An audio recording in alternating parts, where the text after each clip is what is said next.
The other day, my wife, Jess, wandered through our apartment, opening kitchen cupboards and medicine cabinets, looking at product after product from brands that had all launched within the past few years. From our Gobi electric toothbrushes to our Colugo stroller to multiple pairs of Allbirds shoes lined up by the door, our house had become a showroom for new business, not to mention a who's who of Red Antler clients. Jess turned and asked, "Is there an end to all this? Will people at some point just run out of startup ideas?"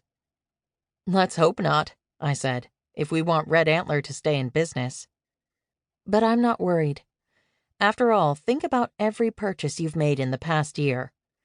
Was everything as affordable as it could be? Convenient as it could be? Was the packaging as innovative and sustainable as it could be? Was the experience as delightful as it could be? As long as there are shortcomings or pain points, there's space for disruption. There's always a better, smarter, more humane way. The companies that are succeeding today are the ones who identify these issues and see them as opportunities. They recognize the blind spots, shortcomings, and failures of the old guard, and they're finding new, creative ways to solve problems for consumers. Problems are the most effective springboard for innovation. What does a book about branding have to do with fear of death? Don't worry, this chapter is not about getting crushed under a mountain of Amazon boxes. It's about the most fundamental principle of building a beloved brand today, which is tapping into a real need for your consumers. I'll get to the death part in a bit, but first, a bit of background on how we got here. A brand new era. When we started Red Antler in 2007, brand was only just starting to get on the radar of entrepreneurs as something that needed their focus. Design was very much in the conversation as something startups should pay attention to. But for many, that still meant user experience design, not brand design. In the simplest of terms, user experience design, or UX, most commonly refers to the design of a digital experience. Think about when you arrive at a website or open an app. What are the first things you see? How do you find your way around? How are you guided from one step to the next?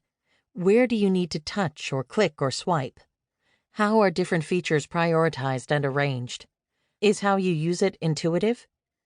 UX is an unbelievably important discipline, and it's nearly impossible to have a successful digitally led business without stellar user experience design. It's also a very important piece of the puzzle when we talk about branding. But on its own, it's not enough. Back in the ancient times at the start of the new millennium, great user experience design, or UX, was a meaningful competitive advantage. If something was easy to use, if it functioned beautifully, that was enough to get people excited. Google is the ultimate example of a business that launched at a specific point in time with true and meaningful technological superiority, innovative UX, and a brand that almost seemed purposefully non-existent. Its search results were just smarter. So smart they would give you only one result if you were feeling lucky. Gmail was just easier. But if Google were to launch today, it would have to follow a different playbook. Uber is another company that got very far with mind-blowing technology and a user experience that felt like nothing that had come before. It frankly felt like magic, and at the time that was enough.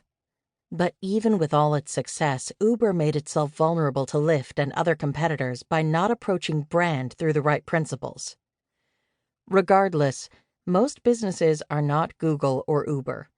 I am here to tell you that it is very, very unlikely you are sitting on the next Google, in the same way that your college band was probably not the next Beatles. But that's okay.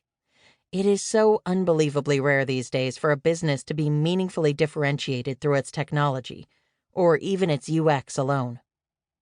Once in a while, you'll see a company introduce a significant innovation, like dating app Tinder's swipe functionality. But it's only a matter of time before competitors copy it, and the distinction simply starts to matter less.